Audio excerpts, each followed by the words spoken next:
Bonjour tout le monde. Nous allons pratiquer aujourd'hui les flexions arrière. Bonjour Isabelle, j'espère que tout va bien. Bien. Donc nous allons commencer par nous installer pour une petite minute ou deux de méditation en Sukhasana. Rappelons, Sukhasana, chaque pied sous chaque genou. Voilà, dégagez bien les fessiers, soulevez-vous, penchez-vous en avant, tirez le bassin en arrière, puis posez ischion et périnée sur brique afin d'être installé sur la base de la colonne vertébrale. Vous pouvez garder le bout des doigts au sol, sur les côtés du bassin. Vous en profitez pour étirer les bords latéraux du buste, éloignez les épaules des oreilles, ouvrez vos épaules vers l'arrière, reculez le menton, alignez l'arrière de la tête avec le coccyx. Puis, posez les paumes de main face à face en namaskar, tous les doigts sont serrés, base des pouces sur la base du sternum. Continuez à éloigner les épaules des oreilles. Et maintenant, vous reculez le menton, toujours, alignez l'arrière de la tête avec le coccyx, puis fermez les yeux. Là, vous détendez complètement le visage, lissez le front, agrandissez l'espace entre les sourcils, gardez toujours le ventre détendu. À la faveur de l'expiration, détendez les points de tension de la posture, notamment l'intérieur des cuisses qui a tendance à se contracter sous l'effet du poids des jambes. Puis vous allez vous concentrer sur votre respiration, une respiration qui ne se fait que par le nez.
Puis vous reposez les mains sur les genoux, rapprochez le menton du sternum, inspirez, relevez doucement la tête et ouvrez doucement les yeux. Bien, alors nous allons commencer par quelques postures debout pour mettre le corps en température. Donc on va commencer avec Tadasana. Tadasana, port interne des pieds au contact, soulevez les orteils, écartez, reposez-les au sol. Puis vous allez construire la posture à partir du sol. Donc vous commencez déjà par remonter les rotules, ce qui ne veut pas dire que vous poussez les genoux en arrière, les jambes sont très fermes. Puis vous allez rentrer le coccyx dans le bassin. Vous pouvez, si cela peut vous aider, pencher légèrement le buste vers l'avant, puis vous rentrez le coccyx, et tout en gardant le coccyx rentré, vous relevez le buste. Là, vous allez sentir une traction à l'intérieur du bassin, c'est les muscles profonds que vous allez solliciter, mais gardez le ventre détendu, absorbez le nombril vers l'intérieur et vers le haut. Puis on s'occupe des épaules, vous tournez les bras vers l'arrière, les pouces loin en arrière, éloignez les épaules des oreilles, toujours le menton reculé pour aligner l'arrière de la tête avec coccyx et talons. Puis vous remettez les pouces contre les index, les mains face aux cuisses sans refermer les épaules et continuez d'étirer la posture. Le poids est presque entièrement sur les talons, ce qui vous permet d'avoir accès au bassin. Continuez à vivre votre posture avec une respiration paisible, toujours le nombril absorbé mais sans contracter le ventre. Nous allons enchaîner avec Urdhva-sthasana. Donc vous écartez les pieds largeur du bassin, toujours bord externe des pieds parallèle, coccyx rentré, inspirez, levez les bras vers le haut, au départ légèrement vers l'avant. De façon à ne pas cambrer, vous étirez à fond les bords latéraux du buste, décrète iliaque jusqu'au bout des doigts, vous étirez l'ensemble et sentez que les bords latéraux du buste s'étirent au maximum. Puis vous reculez les bras, si possible le bras contre les oreilles. Continuez d'étirer au maximum, coccyx rentré, rotule remonté, ventre détendu. Respirez, ne soyez pas crispé dans la posture. Nous rentrons en Uttanasana. Attrapez vos bras. Expirez, partez vers l'avant. Regardez par-dessus les avant-bras pour étirer le haut du dos. Le dos est maintenant à l'horizontale. Le poids est pour l'instant sur les talons. Et vous allez maintenant basculer le poids sur le devant du pied tout en laissant tomber la tête et le buste. Vous dirigez les coudes vers les coups de pied. Et avant de tirer vers le sol, vous commencez par installer la détente. Les jambes sont très fermes, mais du bassin jusqu'au bout des coudes, tout est détendu.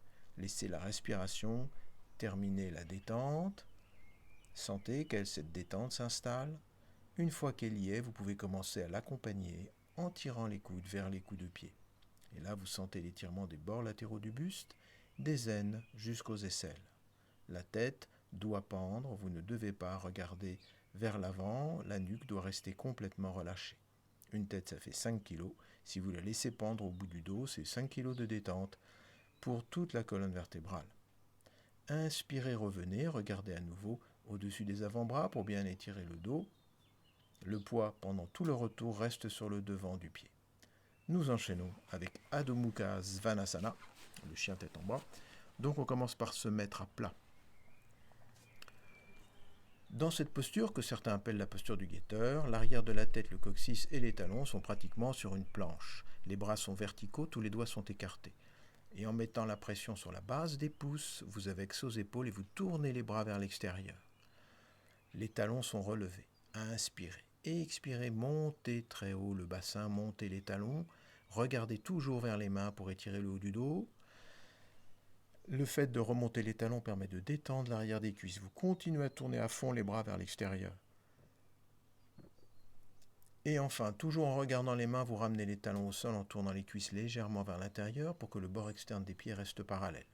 Puis vous rentrez le menton, ce qui ne veut pas dire que vous faites tomber la tête. Ne creusez pas le bas du dos, vous tirez le sternum vers le bassin. L'étirement des bords latéraux du buste se fait à la fois parce que vous vous éloignez des mains et parce que vous poussez le haut des cuisses en arrière. N'oubliez pas d'engager les jambes dans cet étirement. Gardez le ventre souple, respirez, vivez la posture paisiblement, quoique intensément. Les bras continuent à tourner, si le corps tremble, aucune importance, du moment que ça ne tremble pas dans la tête. Gardez un visage détendu et un ventre détendu. Poussez à fond sur les mains, encore quelques instants d'effort, étirez, étirez, étirez, et revenez. Nous faisons un deuxième Uttanasana. Toujours bord externe des pieds parallèles, vérifiez toujours les alignements.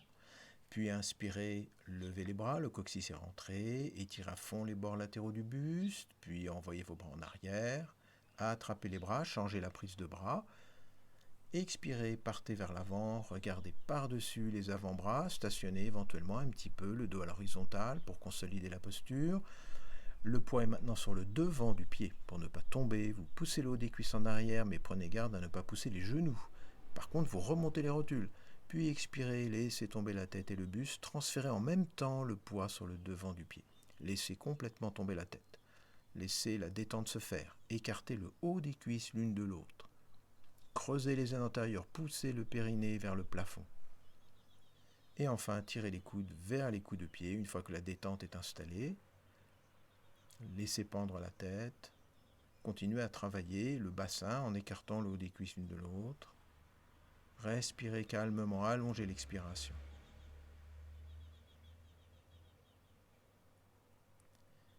Inspirez, revenez, toujours en gardant tout le contrôle. Le poids est sur le devant du pied, étirez vos bras. Et nous pratiquons un deuxième Adho Mukha Svanasana. À nouveau, remettez-vous à plat. Une fois que vous avez installé la posture, vous ne devez bouger ni les mains ni les pieds. N'avancez pas les pieds ni les mains. Si jamais vous glissez sur votre tapis, attrapez les bords du tapis à pleine main, mais ne reculez pas les mains. Voilà.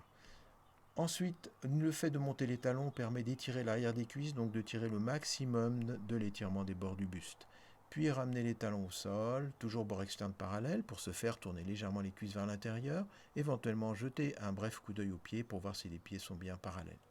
Il faut que les talons soient au sol. Si jamais ils ne le sont pas, vous pouvez éventuellement mettre des briques derrière les talons, ou si vous êtes près d'un mur, mettez les talons contre le mur. Cela dit, si vous ne pouvez faire autrement, laissez vos talons décoller un petit peu. Continuez à étirer les bords du buste, ventre détendu, allongez l'expiration. Les doigts sont écartés au maximum, les paumes de main sont plaquées au sol comme des ventouses et les bras tournent toujours vers l'extérieur. Revenez.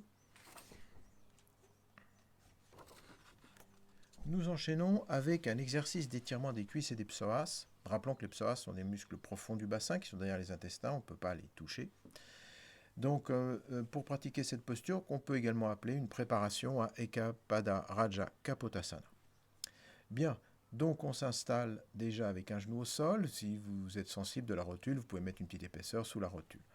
Le pied gauche doit être plus en avant que l'aplomb du genou, parce que lorsque vous attraperez le pied, le bassin partira vers l'avant. Puis vous allez attraper le pied, tous les orteils dans la main droite, main gauche derrière la main droite. On commence par une petite approche. Isabelle est très souple, donc elle y va directo, mais sinon on attrape à deux mains et on essaye petit à petit, sans creuser le bas du dos, de rapprocher le talon du fessier. Les épaules sont ouvertes, on redresse évidemment le buste et on met du poids sur le pied avant pour garder l'équilibre. Maintenant, vous poussez la hanche droite en avant et vous descendez la fesse gauche pour que le bassin soit harmonieusement aligné. Si votre talon touche le fessier, et uniquement dans ce cas-là, alors vous pouvez passer en phase 2, c'est-à-dire que vous allez placer la paume de main sur le coup de pied. Il y a deux façons de le faire.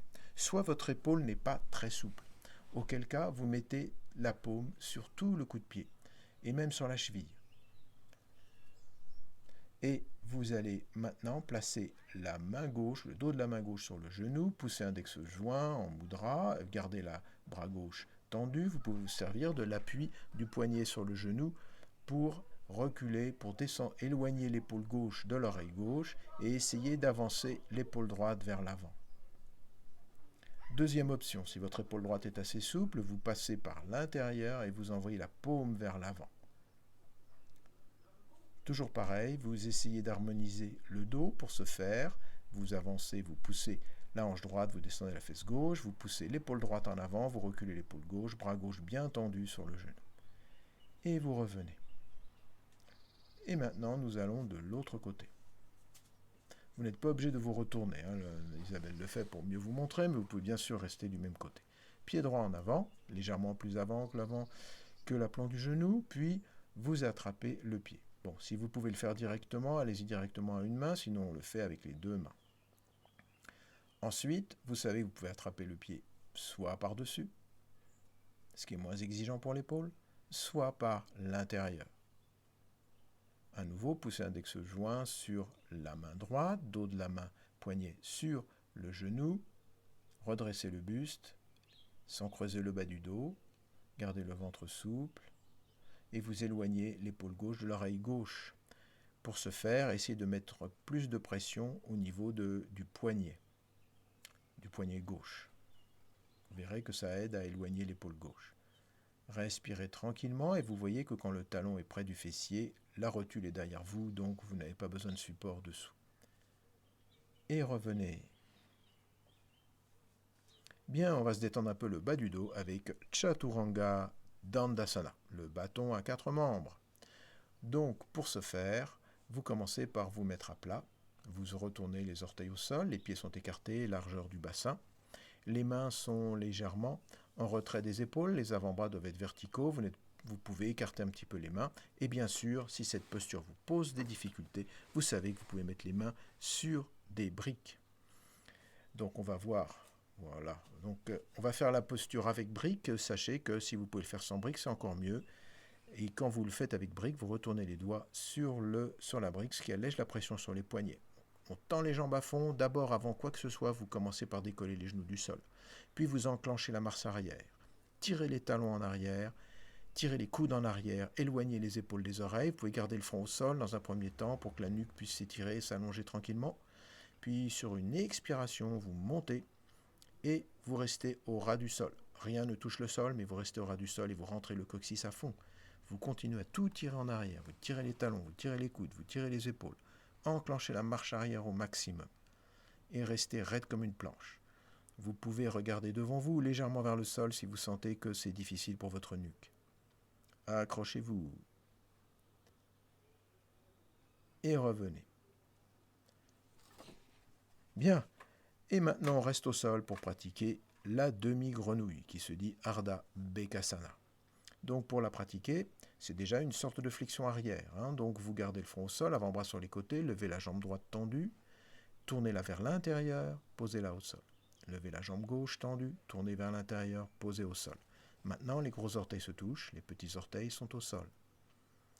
Puis, vous allez placer l'avant-bras gauche sous les épaules. Le coude gauche sous l'épaule gauche, la main gauche sous l'épaule droite. Et vous gardez le coccyx rentré. Il est important de ne pas avoir de mauvaises sensations dans le bas du dos. Gardez le ventre très détendu. Puis vous allez plier la jambe droite et vous allez chercher le pied droit. Là encore, deux façons d'opérer. Soit vous le prenez par l'extérieur et vous avez la paume qui se retrouve sur le coup de pied. Ou bien, version traditionnelle, vous passez par l'intérieur, le pouce va bloquer le gros orteil et vous poussez la paume vers le sol. Là encore, vous allez essayer d'aligner les deux épaules. Mais le plus important, c'est de pousser la hanche droite au sol. Vous devez pousser la hanche droite au sol, vous allez sentir une forte traction au niveau des muscles profonds du bassin et bien sûr au niveau de la cuisse. Si vous n'êtes pas sûr de vos ménisques, n'essayez pas de pousser le talon sur le sol, sinon vous pouvez toujours essayer d'y arriver. Regardez devant vous, détendez le ventre. C'est une excellente posture pour la santé des hanches. Ça vous donnera beaucoup de liberté dans le bassin. Inspirez et revenez. Et on va de l'autre côté. Hop, on replie la jambe droite, on l'attrape par l'intérieur, bloque avec le pouce, tournez la paume de main. Donc là encore, première option. Vous n'êtes pas obligé de faire les deux options. Choisissez la vôtre. Une fois que vous l'avez, vous y allez directement. Paume de main vers le sol. Là, vous poussez la hanche gauche au sol.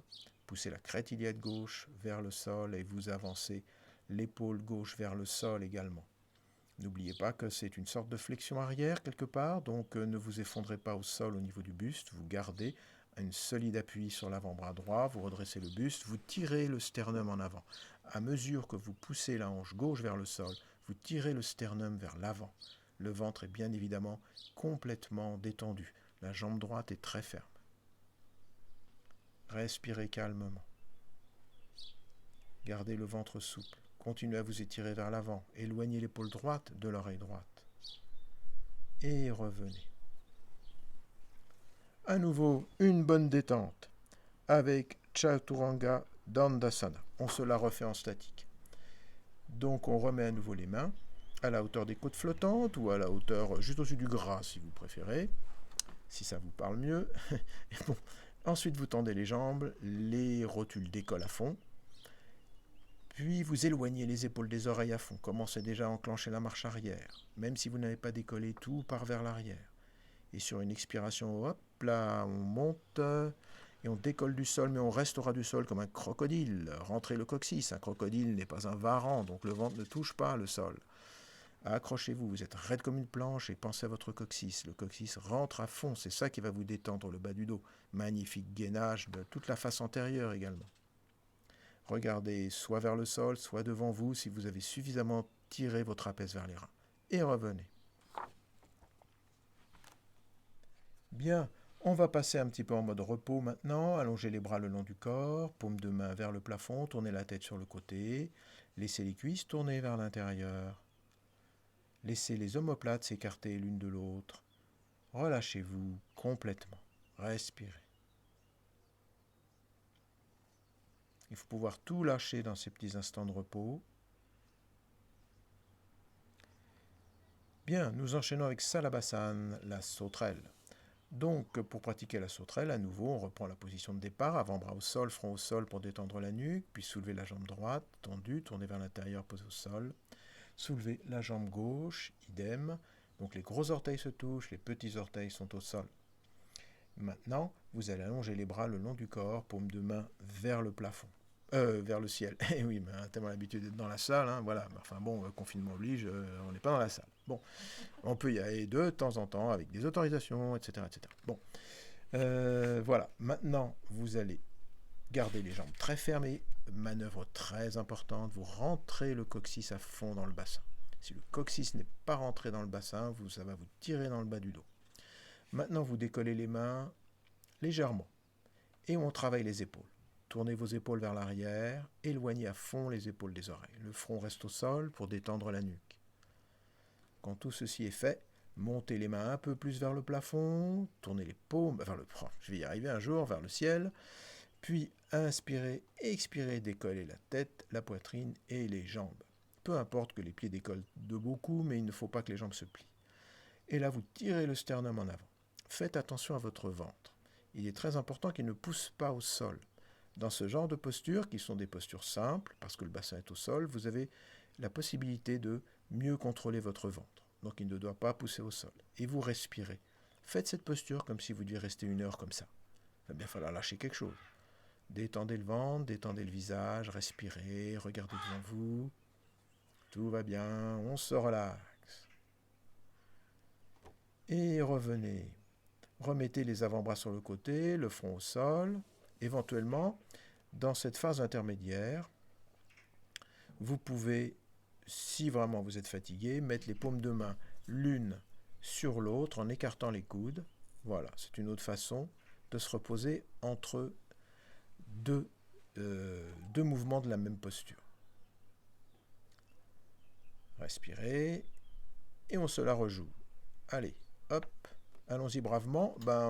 On peut vous montrer maintenant une variante si vous avez beaucoup de mal avec la sangle. Vous pouvez tous la faire. Ou alors vous reprenez la version traditionnelle si vous n'avez pas une sangle près de vous, peu importe. Dans cette variante, les mains sont jointes par les mains ne sont pas jointes, mais elles sont reliées par la sangle, ce qui permet d'avoir une plus grosse prise sur les épaules. Donc on refait la même chose. Vous avez tourné vos cuisses vers l'intérieur, le coccyx est bien rentré. Vous éloignez à fond les épaules des oreilles. Inspirez. Expirez, décollez la tête, la poitrine et les jambes. Et avec la sangle, vous aurez un travail beaucoup plus important des épaules. Donc vous tirez les doigts loin vers les pieds pour éloigner les épaules des oreilles et vous montez les mains le plus haut possible jusqu'au nuage. Regardez devant vous. Gardez le ventre souple, soyez attentif au ventre, soyez attentif au coccyx qui rentre dans le bassin. Respirez calmement. Ventre détendu toujours, coccyx rentré toujours. Respirez et revenez. Position de repos complet, allongez les bras le long du corps, tournez la tête de l'autre côté. Pour que la nuque puisse se détendre, il faut toujours changer la direction, laissez les cuisses tourner vers l'intérieur. Traquez tous les points de tension de la posture pour vous relâcher complètement. N'oubliez pas que dans toute cette série de flexions arrière, il ne faut jamais couper la ventile. C'est-à-dire que vous devez respirer continuellement, par le nez bien sûr, toujours respirer. Sinon, vous risquez d'avoir une migraine.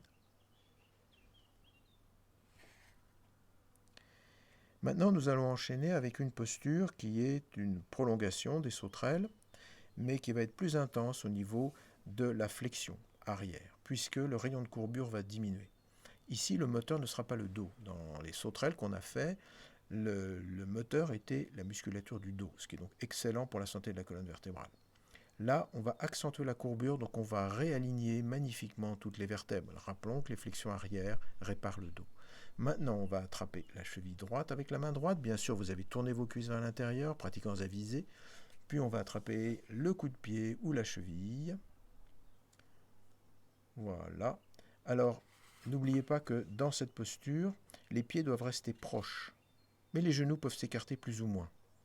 Si vous avez de mauvaises sensations dans le genou, vous pouvez avoir les pieds flex dans cette posture, tout en écartant davantage les genoux. Vas-y, montre un petit peu le mouvement. Voilà, ça, si vous avez mal au genou, cherchez l'écart qui vous permettra de vous soulager dans la posture. Si vous êtes très souple des épaules, par contre, vous pouvez garder les cuisses, les genoux et les pieds complètement serrés. Maintenant, vous gardez le front au sol, vous mettez un peu de tension dans les cuisses. Donc vous commencez à tendre les jambes, voilà, tout est prêt, les épaules sont tournées au maximum, le coccyx est rentré à fond. La nuque s'étire, puis vous inspirez, expirez, décollez la tête, la poitrine. Et si vos psoas vous y autorisent, vous allez pousser les pieds vers le haut. Ne pensez pas je tends davantage les cuisses, pensez je pousse les pieds vers le haut. Gardez la poitrine ouverte, le ventre ne pousse pas le sol et vous respirez calmement. Une image qui peut vous aider consiste à imaginer que votre poitrine soit une voile. Il ne s'agit pas d'une montgolfière. Vous ne gonflez pas la poitrine à fond, vous respirez tranquillement, mais vous allez faire comme si le vent était dans votre dos, la force du vent étant symbolisée par les cuisses. Plus vous tendez les cuisses, plus la voile va s'ouvrir. N'oubliez pas que les bras sont les cordages, donc ils ne se plient jamais. Et revenez. Position de repos intermédiaire, donc soit les avant-bras sur les côtés, soit les deux paumes l'une sur l'autre. N'oubliez pas que cette posture s'appelle l'arc d'Anurasana. Dans un arc, la corde ne se plie pas. En l'occurrence, comme pour ma comparaison avec le voilier, les bras ne se plieront donc pas. C'est très important, sinon vous pouvez vous faire mal parce que vous allez replier exagérément le dos. Allez, on envoie la deuxième. Donc retournez vos cuisses vers l'intérieur. Attrapez cheville droite ou coup de pied droit à main droite. Rentrez le coccyx à fond. Éventuellement, réglez vos pieds si vous savez avoir un petit problème avec les genoux. Puis vous mettez les cuisses en tension. Donc la tension des cuisses se transmet via les bras aux épaules qui s'éloignent des oreilles. Tournez à fond les épaules vers l'arrière. Inspirez, expirez, décollez la tête et la poitrine. Et enfin, poussez les orteils vers le plafond. Si vous n'arrivez pas à décoller les genoux, c'est pas grave, travaillez d'abord les épaules. Le ventre est détendu, le coccyx est rentré, le visage est détendu. Regardez devant vous, voire même vers le haut si vous avez suffisamment de souplesse et si la nuque s'y prête. Respirez tranquillement. Un petit truc important, si vous gardez les orteils au contact, vous serez sûr qu'il n'y en a pas un qui ira plus en haut que l'autre. Sinon, vous pouvez aussi éventuellement travailler face à un miroir pour vérifier où se trouvent vos pieds. Étirez une dernière fois les orteils, non, alors repos, allez, hop, bon, et on revient, voilà, crac, position de repos complet, on tourne la tête sur le côté qu'il vous plaira, enfin non, justement pas, changez à chaque fois la rotation de la tête, laissez les cuisses tourner vers l'intérieur, la position des paumes vers le plafond autorise les omoplates à s'écarter l'une de l'autre. Si vos paumes étaient au sol, elles seraient bloquées. Relâchez bien le ventre. Évitez de tourner la tête en plein milieu. Je sais qu'il y a un côté qui plaît moins que l'autre, mais il faut quand même rester dans la position de la nuque que vous avez choisie pour l'aider à se détendre.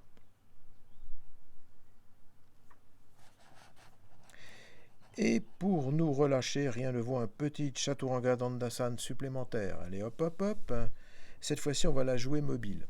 Alors, mobile, évidemment, c'est un peu plus délicat. Si vous n'y arrivez pas, refaites la statique. Mais enfin, ne renoncez pas à la pratiquer. C'est à force de le faire qu'on y arrive. Donc, dans cette variante, les orteils joueront un rôle totalement passif. On ne pousse pas avec ces orteils. Ils agiront comme des roulettes. Les mains, pour le coup, vont être légèrement plus en avant. Parce que quand vous irez en avant, les avant-bras se retrouveront à nouveau à la verticale. À chaque fois que vous irez en avant, vous expirerez. Bon, on va en faire une petite dizaine. Bon, si ça passe pas, évidemment, vous en faites moins. Attention, c'est parti. On décolle et en avant toutes. 1, 2, 3, 4, 5, 6, 7, 8, 9 et 10. Et on se repose à nouveau au sol. Relâchez-vous quelques instants.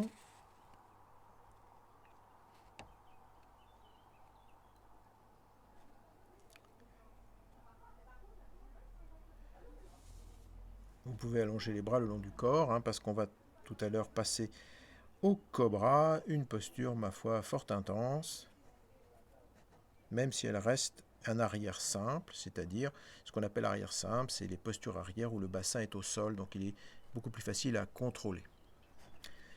Eh bien, on y va. Nous pratiquons donc maintenant Bhujangasana, la posture du cobra. Donc pour faire cette posture, on retourne à nouveau les cuisses vers l'intérieur, les gros orteils se touchent, les petits orteils sont au sol, et nous plaçons les mains, cette fois comme dans Chaturanga Dandasana, mais la version statique, les mains à la hauteur des côtes flottantes, et cette fois-ci les poignets toucheront la peau. C'est une posture très compacte, dans laquelle les coudes sont relativement proches. Vous retendez à nouveau bien les jambes, rentrez le coccyx à fond, éloignez les épaules des oreilles comme pour Chaturanga, sauf que là les coups de pied sont au sol. Puis inspirez, expirez, décollez la tête et la poitrine. Et maintenant, nous allons faire un petit éducatif.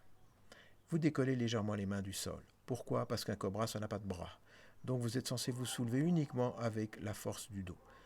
Maintenant, vous reposez vos mains au sol et vous allez projeter la poitrine vers l'avant, comme un cobra qui bondit vers sa proie. Le bassin reste au sol. Vous éloignez à fond les épaules des oreilles, poussez le sternum, ouvrez la poitrine, un peu comme la collerette du cobra qui veut s'ouvrir au maximum pour impressionner tout le monde. Vous poussez les coups de pied au sol, ça vous aidera à soulever la poitrine. Respirez, le ventre est détendu. Toujours en tirant le sternum en avant. N'oubliez pas que c'est une posture dans laquelle la poitrine doit partir vers l'avant, mais le bassin reste rivé au sol. Donc vous étirez, vous allongez tout le dos. Non, on n'est pas censé avancer, Isabelle. On n'est pas censé avancer. Bon, voilà. Donc ne le faites pas. Mais voilà. Et on revient. Bon.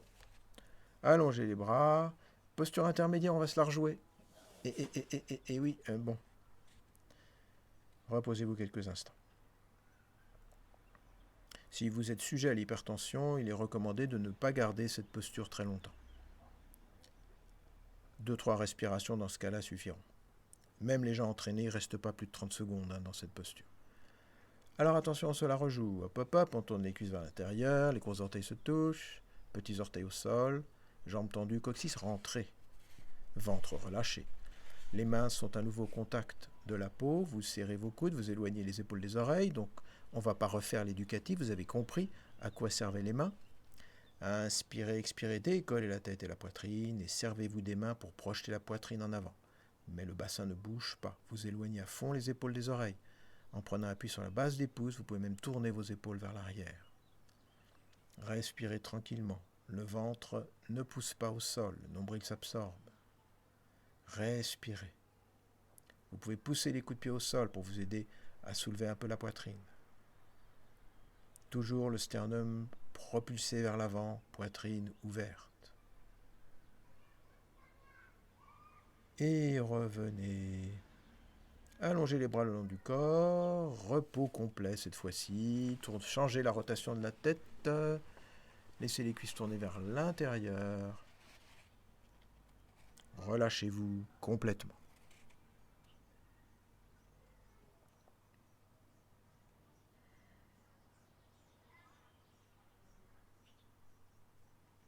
Bien, maintenant nous allons passer à Urdhva Mukha Svanasana, le chien tête en haut. Ce fameux chien tête en haut est souvent confondu avec le cobra précédent, parce qu'il y a beaucoup de similitudes, mais attention, dans cette posture, le bassin va décoller du sol. C'est une posture, somme toute, relativement simple. C'est simplement dans la tête que ça se passe, il faut laisser le bassin descendre vers le sol. Donc comment ça va se passer? Très simple. On va écarter les pieds cette fois-ci pour avoir plus de stabilité. On va placer les mains au sol, à la hauteur des côtes flottantes, mais cette fois-ci on pourra écarter légèrement les mains, toujours pareil pour avoir plus de stabilité. Si cette posture vous est difficile, si vous avez un dos difficile, vous pouvez utiliser une brique, comme je l'avais montré dans un cours tutoriel vidéo sur cette même posture, que vous pouvez trouver sur notre site bien sûr, où j'utilise des briques parce que personnellement mon dos n'est pas aussi souple que celui d'Isabelle. Allez, c'est parti, on y va. Hop, hop. Bon. Donc les mains sont légèrement écartées, front au sol. Et maintenant, vous éloignez les épaules des oreilles, tendez bien vos jambes, inspirez, expirez, et hop là, arrachez-vous du sol avec joie et enthousiasme. Et vous regardez devant vous, voir le plafond si vous êtes assez souple. Notez que dans cette posture, bien évidemment, les genoux ne touchent pas le sol. Vos bras doivent être très puissants, c'est des vrais pylônes. Vous devez retransmettre toute la force dans les bras. Les jambes sont tendues et, comme vous pouvez le constater, le bassin descend. Donc le bassin descend, les épaules retiennent le buste et entre les deux, la colonne vertébrale s'étire, s'allonge. Vous sentirez que la peau du ventre s'étire aussi comme une peau de tambour, ce qui est d'ailleurs excellent pour toute la colonne vertébrale car le poids du bassin va étirer votre dos. Pour revenir, vous pliez les bras, vous reposez d'abord le bassin et vous ramenez le reste du corps. Relâchez-vous quelques instants avant le deuxième service. Donc cette fois-ci, on va le faire avec les briques. À vous de choisir si vous avez besoin de briques ou pas. Isabelle va montrer ce que ça donne avec les briques. Faites attention à une chose, les bras doivent toujours être verticaux. Les mains ne doivent pas être plus en avant que les épaules, sinon il y aura trop de pression dans le bas du dos. Si par contre les mains sont trop en arrière, vous allez glisser en avant. Donc à vous de choisir vos réglages.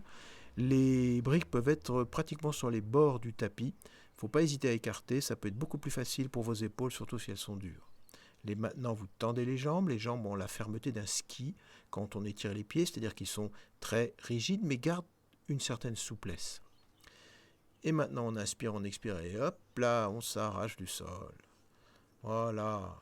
Le poids du bassin et des jambes va aider à étirer toute la colonne vertébrale et le buste est fermement soutenu par les bras.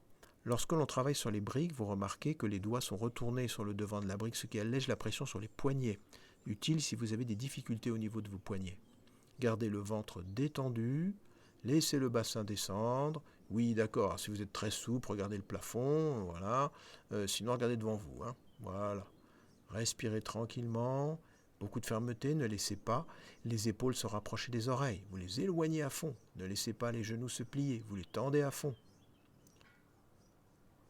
Expirez, revenez. Allez, on plie un peu ses bras, on pose, voilà, le bassin et tout le reste. On bazarde ses briques, on allonge les bras et on se relâche, on est bien.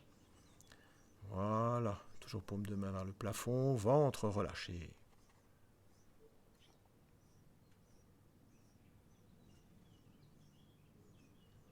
Bon, il est temps de faire quelques retours de posture. Adho Mukha Virasana. Vous vous asseyez sur les talons, les gros orteils se touchent et vous écartez les genoux.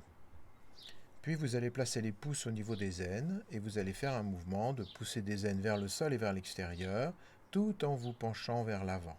Vous commencez à descendre le buste tout en tirant le menton vers l'avant afin de ne pas voûter le dos. Vous étirez au maximum et surtout vous gardez les fessiers sur les talons. Dès que vous sentez qu'ils décollent, vous placez les mains devant vous. Il est important que les bras soient tendus. Si vous avez du mal à descendre, vous pouvez placer les mains sur les briques. Sinon, vous les virez parce que c'est contre-productif. En l'occurrence, Isabelle ne fera que s'abîmer le dos si elle garde les mains sur les briques. Parce qu'elle est trop souple et donc elle risque de creuser le bas du dos. Donc là, il faut pousser avec les mains pour pousser les fessiers sur les talons. Continuez dans un premier temps, regardez vers les mains pour garder le haut du dos droit. Puis vous laissez tomber le front. Vous continuez à pousser avec les mains pour garder l'étirement des bords latéraux du buste. Si vous avez du mal à avoir le front au sol, vous pouvez mettre le front sur une brique, auquel cas la brique doit être longitudinale, parallèle au bord du tapis, et elle ne doit se placer qu'entre les sourcils, évidemment pas sur le nez. Ensuite, vous allez continuer à vous détendre, vous relâchez le ventre, restez toujours avec l'étirement des bras, respirez calmement. Les fessiers ne doivent pas décoller des talons.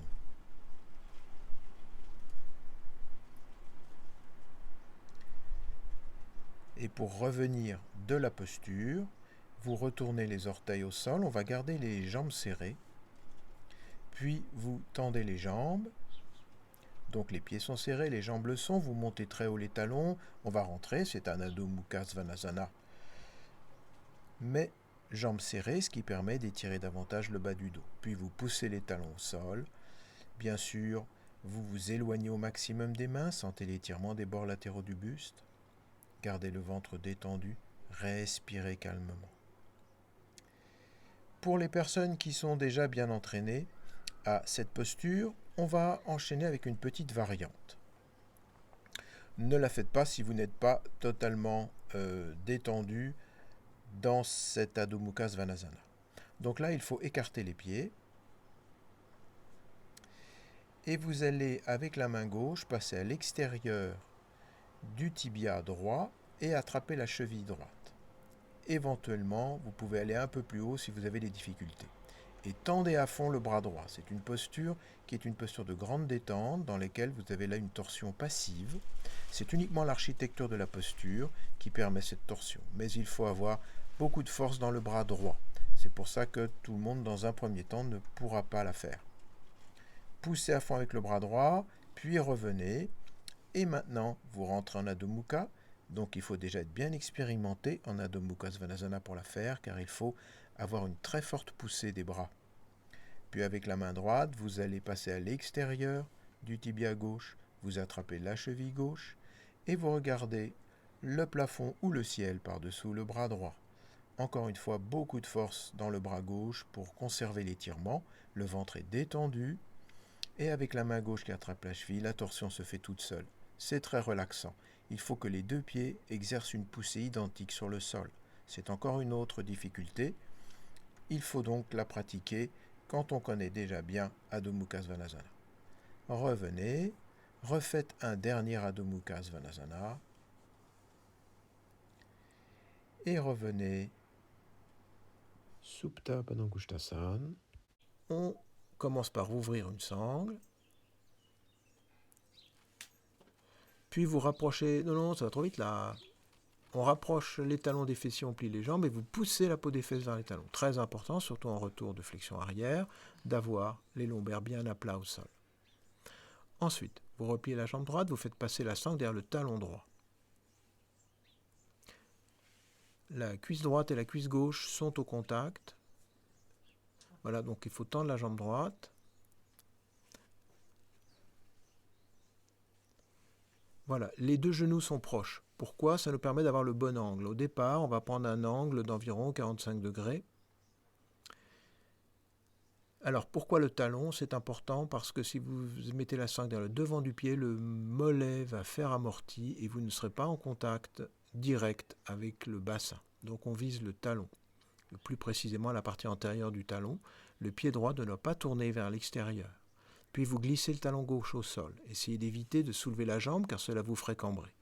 Le pied gauche est vertical, boule des gros orteils en avant. Maintenant, on va faire une petite modification sur cette posture. Cette posture, vous la connaissez bien, on la fait généralement au début de flexion avant pour préparer le corps. Ce sont des postures très importantes. Le dos est relax, le dos est allongé et ça permet de se concentrer sur le bassin. Ça permet aussi de rester longtemps pour bien travailler son bassin. Donc là, comme on est en retour de posture, on va éloigner le talon gauche jusqu'à le mettre pratiquement sur le bord gauche du tapis.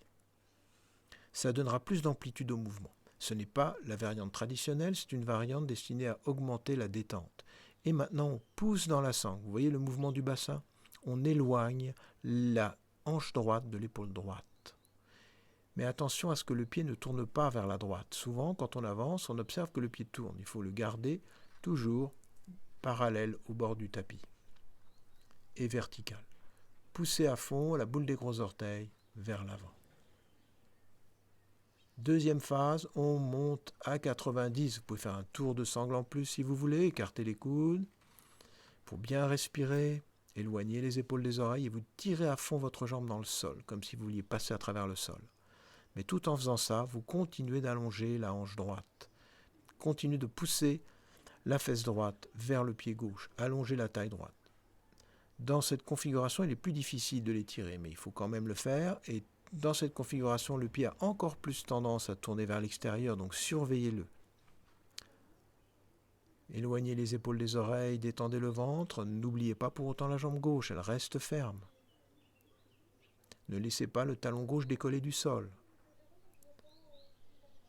Poussez à fond, respirez, tirez la jambe vers le sol. Revenez, on change de côté. Supta signifie allongé, c'est les postures où on est sur le dos. Padangushtha, c'est le gros orteil, car si on est très souple, en général, on n'utilise pas la sangle, on prend le gros orteil à la main. Mais enfin, dans ce cas-là, c'est beaucoup plus difficile de contrôler le bassin. pourquoi on utilise une sangle.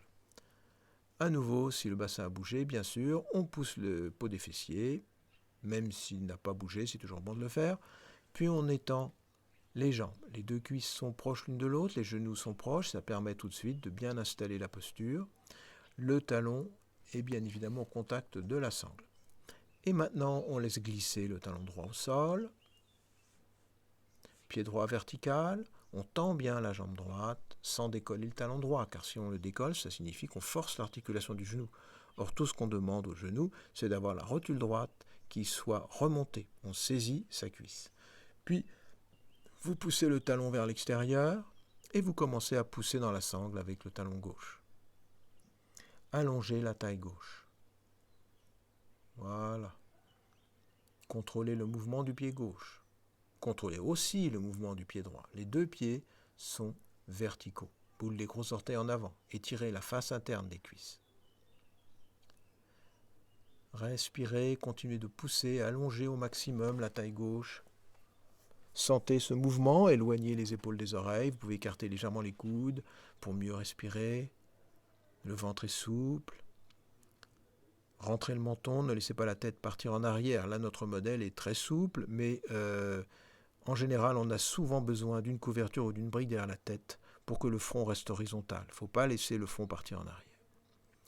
Et maintenant, vous amenez la jambe à la verticale. Écartez les coudes, tirez à fond la jambe vers le sol. Et continuez d'étirer la taille gauche sans laisser le pied gauche tourner vers l'extérieur. Respirez.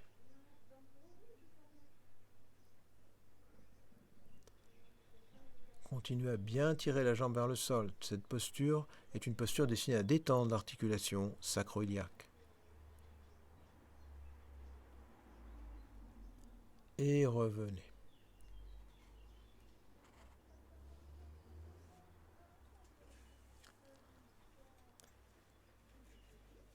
Maintenant, nous allons pratiquer une posture destinée surtout à détendre les lombaires. Donc on monte à un étage supérieur au niveau du dos. Donc pour faire cette posture, deux options. Soit vous êtes assez souple pour attraper directement le bord externe des pieds. Voilà. On tend les jambes et on décolle le sacrum du sol. Légèrement, pas la peine d'aller très très loin. L'avantage d'attraper le bord externe des pieds, c'est que ça pousse directement la boule des gros orteils vers le haut. Et maintenant, vous allez essayer de ramener le sacrum au sol en tirant les aines externes vers l'avant, ce qui va vous permettre d'allonger les lombaires.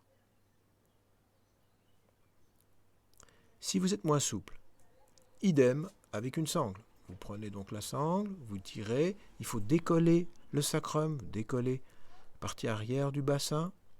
Voilà, et ensuite, sans bouger les pieds de là où ils sont, vous essayez de ramener le sacrum au sol. Donc vous tirez au niveau des aines et vous allongez les bords du buste. Pensez que vous allez tirer les aines. Les bords du buste ne vont pas s'allonger dans cette posture, mais essayez d'imaginer que vous voulez les allonger. Vous tirez au niveau des aines. Les pieds ne bougent pas.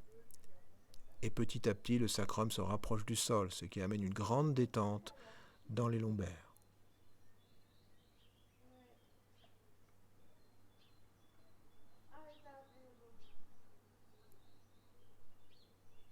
Et vous revenez, repliez les genoux sur la poitrine quelques instants, relâchez-vous.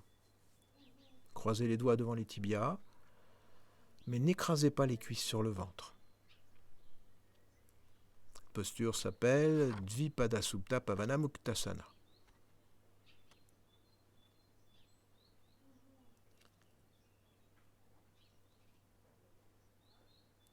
Et tout est prêt pour Shavasana. Vous êtes couvert, vous avez mis une couverture derrière la tête. N'oubliez pas que la couverture doit être au ras des épaules. Vous avez poussé la peau des fessiers vers les talons, pratiquant à viser. Puis vous allongez vos jambes tranquillement. On va rentrer en Shavasana comme en Tadasana. Donc au départ, on est très ferme, les pieds sont serrés. Vous tirez les orteils vers vous, puis vous mettez les paumes de main vers le plafond, les mains non loin du bassin. Dégagez vos épaules l'une après l'autre, tirez les trapèzes vers les reins. Rentrez le menton, laissez l'arrière de la tête s'étirer sur la couverture, ou sur la brique, ou sur le sol. Et d'un seul coup, vous lâchez tout et vous fermez les yeux. Puis vous détendez complètement le visage, Lissez la peau du front. Agrandissez l'espace entre les sourcils. Détendez les joues. Desserrez les mâchoires. Tout le visage se lisse et se détend. Relâchez la gorge. Relâchez vos épaules. Relâchez les bras jusqu'au bout des doigts. Relâchez le ventre. Relâchez le bassin. Relâchez les jambes jusqu'au bout des orteils.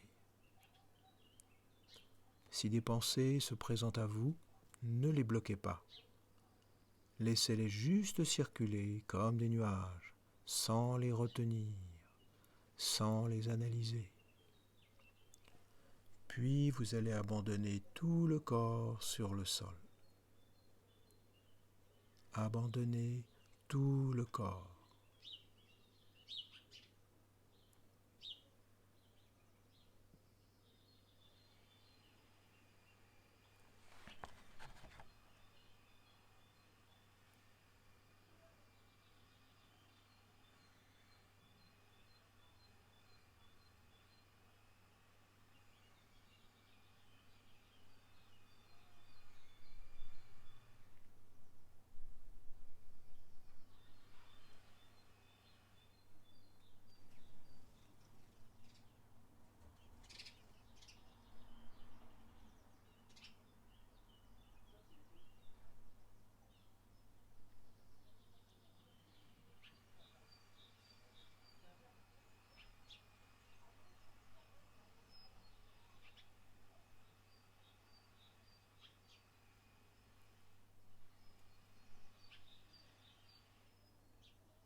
Vous allez maintenant préparer votre mental à revenir vers l'extérieur.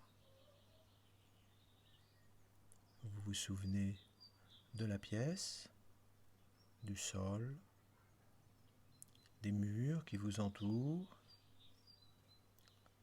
du plafond, de votre corps, allongé sur le sol. Puis à votre propre rythme, vous tournerez sur le côté droit du corps et vous y relâcherez quelques instants.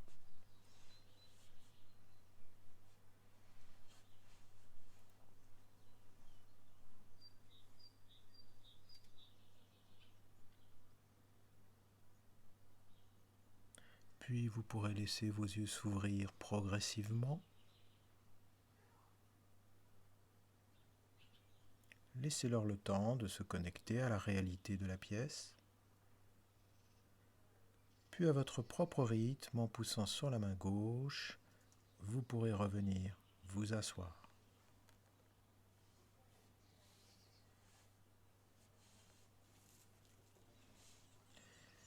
Et voilà.